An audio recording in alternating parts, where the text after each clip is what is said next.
korrupsioni pastor, zhvati. FBI nuk e ka këtë fuqi dhe nuk duhet ta ketë sepse duhet ndjek sundimin e ligjit. Ata nisin hetimet vetëm kur kanë arsye të mira dhe nuk ka këtë nivel diskutimesh personale. A e kanë ata këtë fuqi? Duket se të paktën McGonigal ishte i aftë të ushtronte atë nivel si presion. Nuk është e mundur. Ai ka përdorur aksesin me maturi që të zhvaste para. Nuk duhet këtë qenë i aftë që ta bënte këtë gjë. FBI se bën, por FBI tani duhet ta shikojë. A ka forcë pra FBI të ndikojë në procesin e nëngratas të Departamenti i Shtetit, apo janë të ndarë FBI dhe Departamenti i Shtetit? Nuk besoj se nevojshmërisht FBI ka ndonjë fuqi te Departamenti i Shtetit. FBI mund të thotë, nëse dikush ka një akt akuz për një krim, një vendim të një prokurori federal, veç mas pra nga FBI, disa raste edhe me jurinë e madhe. Ato mund t'i prezantojë te Departamenti i Shtetit si dhe evidencat te Departamenti Thesarit. Realisht nuk e kanë këtë fuqi. Nëse McGonigal thoshte këtë se unë mund t'ju hetoj juve dhe një lloj shpërthimi që të paguaj për tyre, duke thënë që kishte aq forcë, por që në fakt nuk e kishte realisht. Për mediat që janë jo për përfitime, profits, ta krahasojmë me median e korporatave. Duket diçka e mirë, sepse ju të paktën nuk raportoni dhe nuk varreni nga korporatat. Ne mendojmë se është më mirë. Struktura është ndryshe. Na lejon qasje ndryshe ndaj lajmit se sa mediat që janë për përfitime, për para. Ka pasur raportime rreth kësaj për ne tek New York Times dhe Washington Post.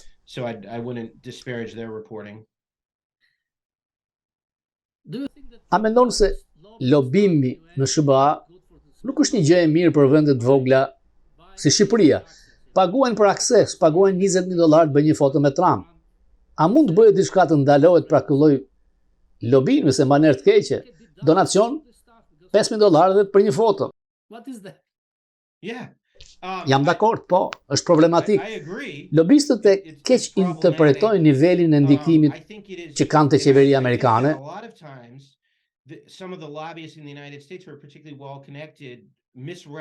Që të kërkojnë më shumë para nga njerëzit se mendojnë se po patën akses te presidenti, me info është një ndihmë e madhe për ata.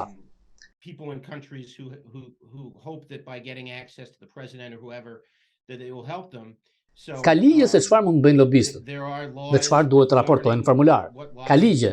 Konfuz, ka përpjekje të reformojnë ligjin. Po të reformojnë disa ligje, do të ndihmonin kundër korrupsionit të lobistëve.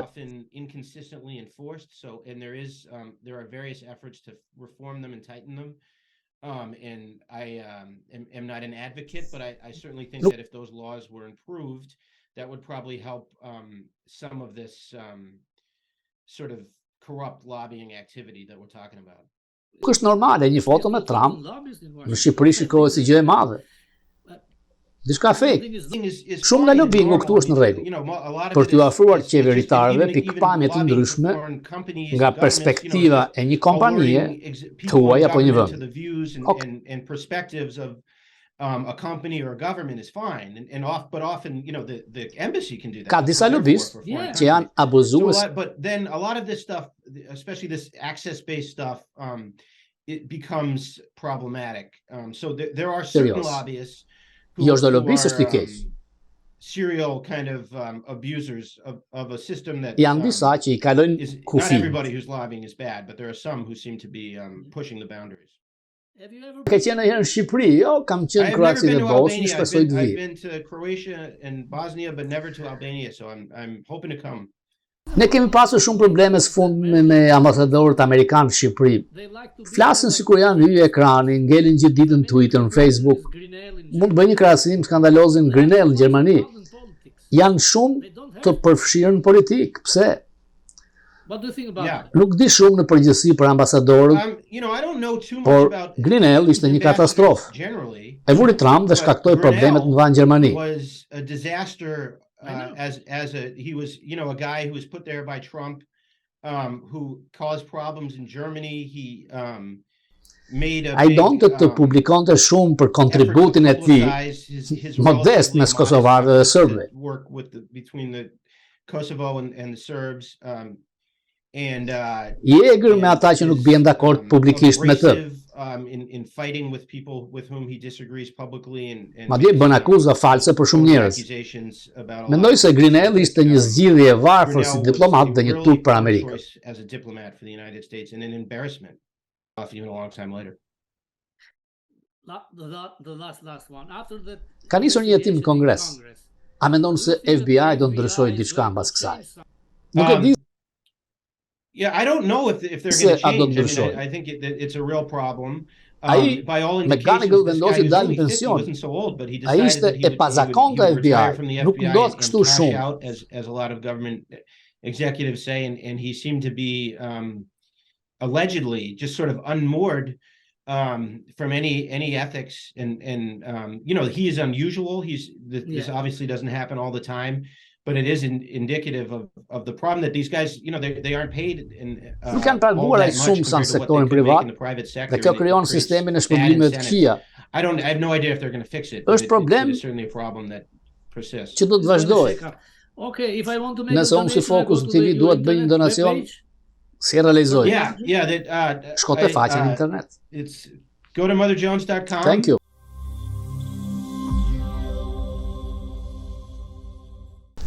Gjithmonë del Soros, njeriu miliarder. Bill O'Reilly ka pasur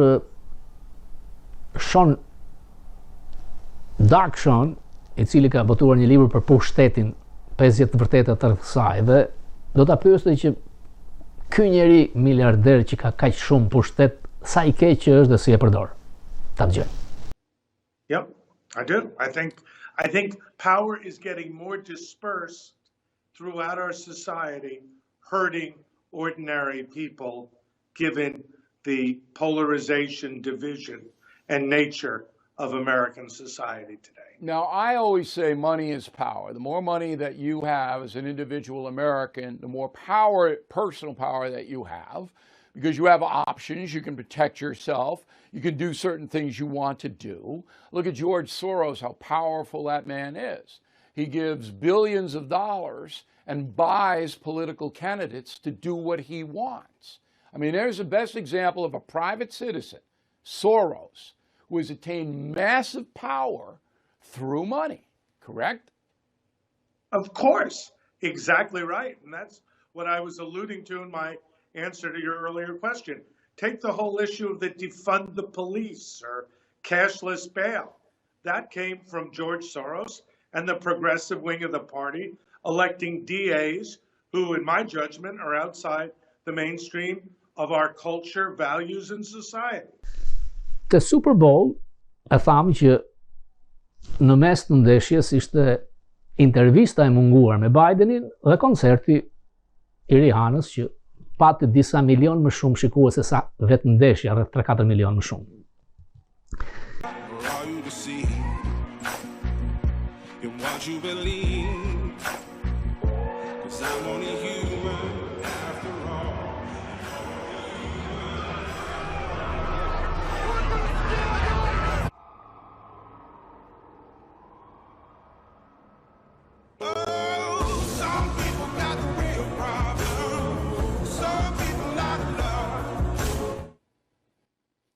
It's a commercial promoting Jesus.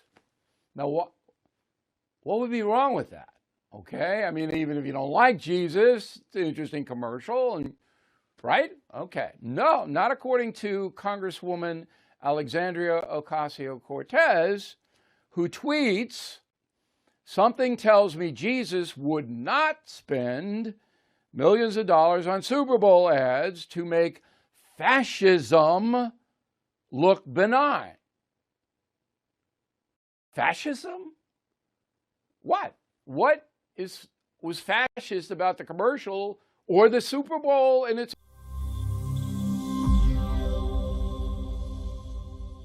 this job to make sure that we keep this great country safe. We understand what the threats are. And more importantly, there's a big sense of responsibility that goes with that. So when I evaluate the amount of sleep over, I think, what the FBI's mission is and what we're supposed to be doing day in and day out. And it seems to minimize the idea I get little sleep at night. How is the everyday life of an FBI director? Like, do you play tennis? Like, do you go to concerts? Do you... How is your everyday life? Do you do this stuff? Oh, no, you definitely find an outlet. Like I said, I have a very, very loving family, and they're very important to me in life, and that gives me that workplace sort of life balance. So yes, I go to concert. I'm an avid baseball fan. I love soccer. All right. So I like everybody else in the United States find time away from the FBI to relax and let off a little steam. So it's good to have that. But as an FBI agent, you take a lot of pride in that, and your credibility is everything. So I think you represent the organization no matter what you're doing, and that's very important. So let's talk a little bit about the FBI in New York. Sure. Okay. Could you tell us about the major threats?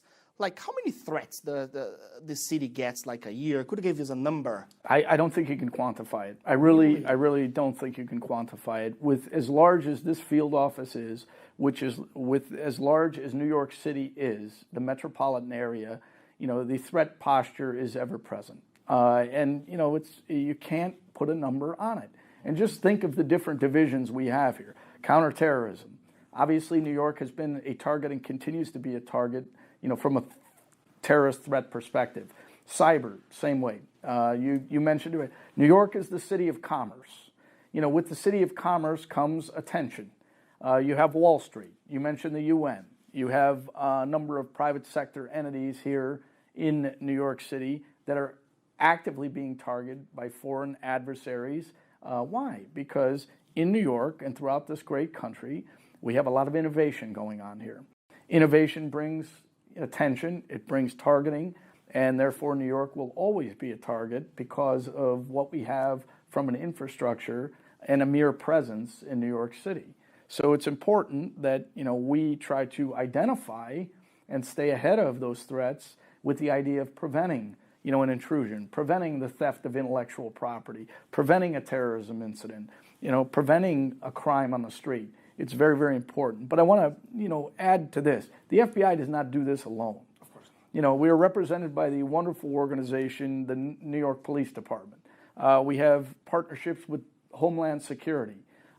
So we partner with everybody to build relationships so that we are all on the front line together trying to combat the threats that New York City faces day in and day out.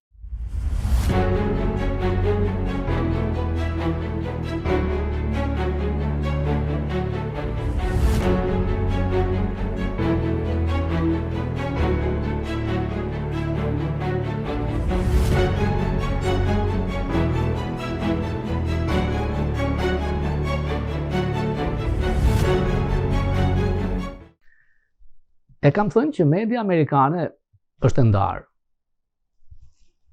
Edhe Friedman në intervistë do ma thoshte që shoqëria po bëhet tribaliste, majtas, djathtas, dhe në të shumt media kontrollohet nga e majta progresive. CNN, i cili ka rënë shumë më poshtë se kanali fëmijë me Nickelodeon, nga krau tjetër është Fox News, ultra konservator.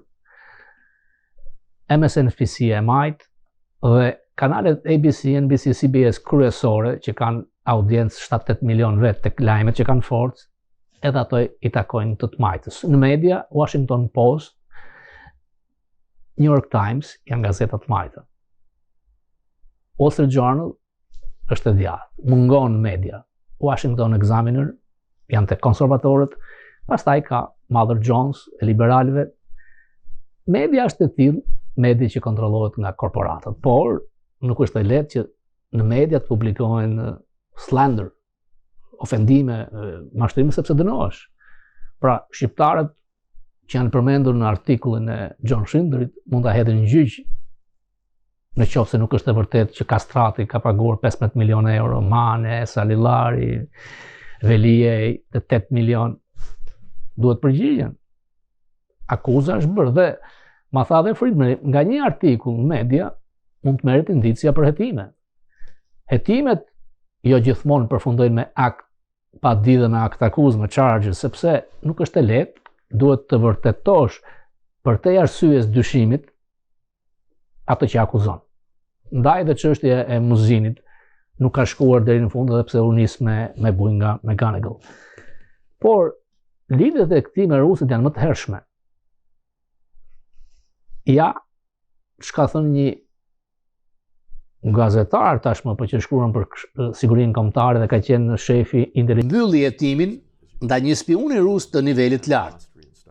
Eringer shpjegon se ne kishim arsye të besonim se objekti ynë ishte rekrutuar nga Vladimir Putin në Gjermani në kohën 1985-90, kur Putin, me atë vëllad, ishte shefi i stacionit të KGB-s në Dresden.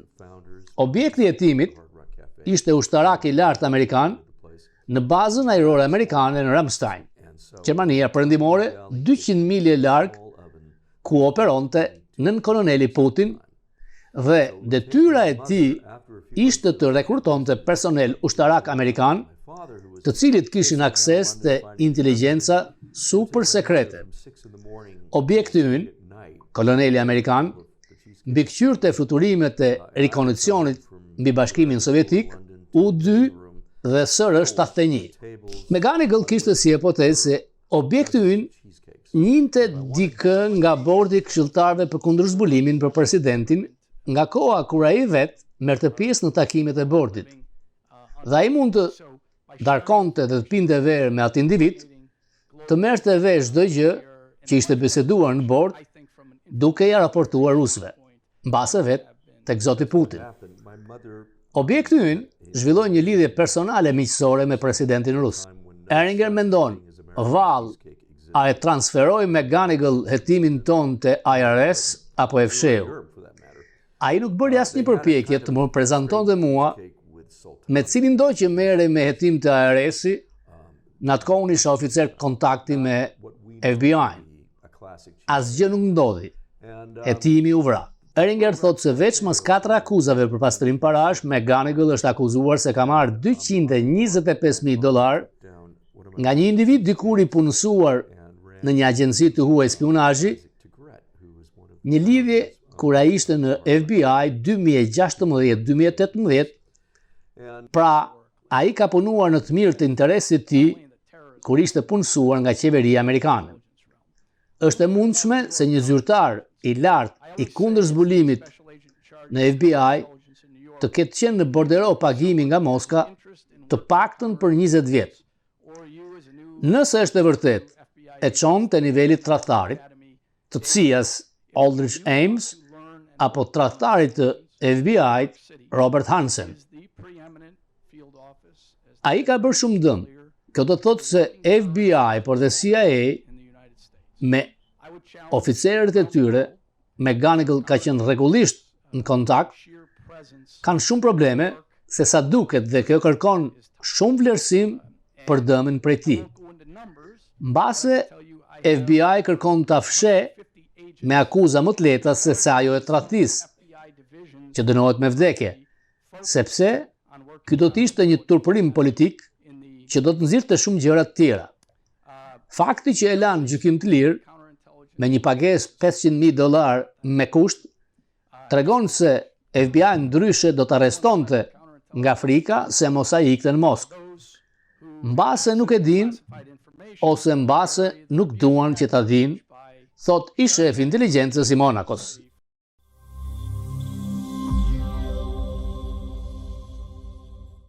Rama nuk pranon të shkojë të flasë përpara parlamentit shqiptar, sepse ligjet tona nuk janë ashtu siç duhet të ishin, sepse në Amerikë Kongresi e ka forcën e hetimit. Por dhe këtu e ka forcën e hetimit kur e majorancë. Në Shqipëri nuk e ka. Pra, teknikisht Rama e bllokon. Nëse do donte të tregojë gentleman perëndimor, do ta lejonte hetimin, por ai ka frikë të flasë sepse çdo gjë i kthehet kundër tij, sepse hetimet vazhdojnë, siç e kemi thënë.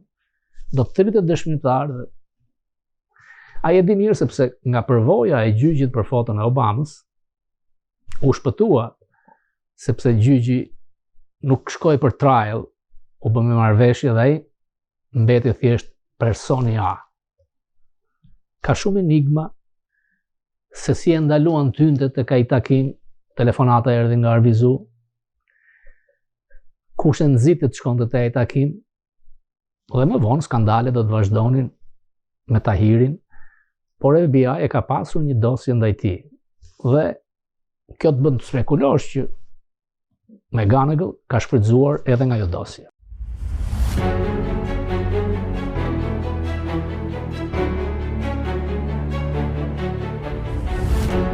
Në komisionin e timor ka folur një agjente e cila është larguar nga FBI. E ndjen vetëm keq, kemi filluar me një krenari të punojmë në një agjenci të madhe, por është politizuar aq shumë sa agjentët ulin kokën dhe presin ato 20 vite punë për mbledhur përfitimet nga pensioni. Madje ajo edhe qartë.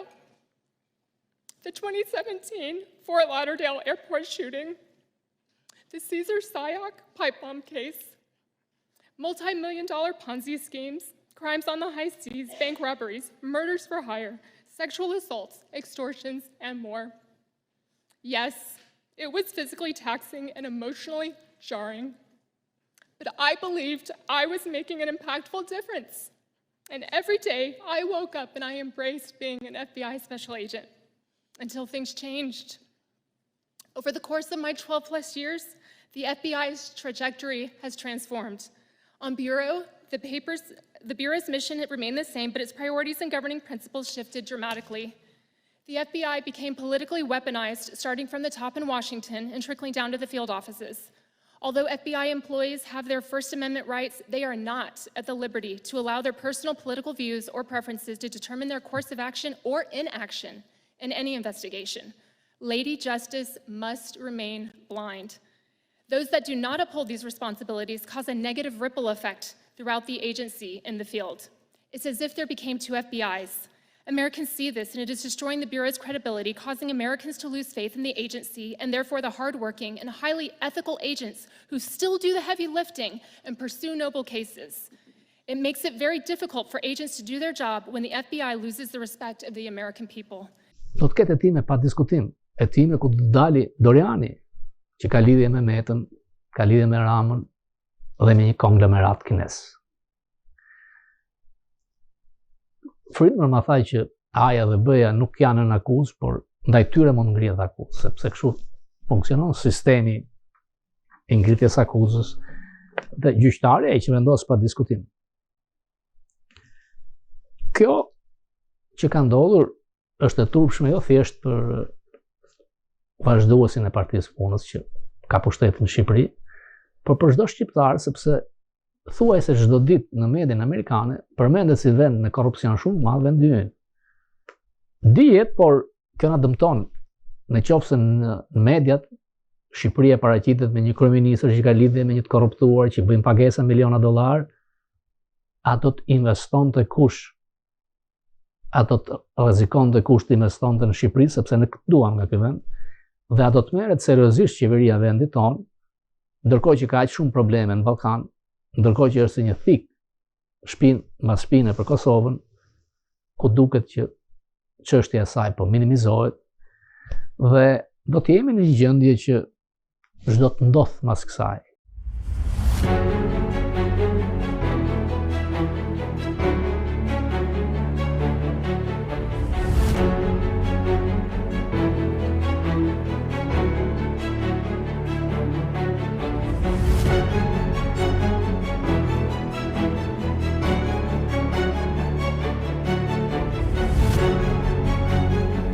Heshtja e ambasadores Nikje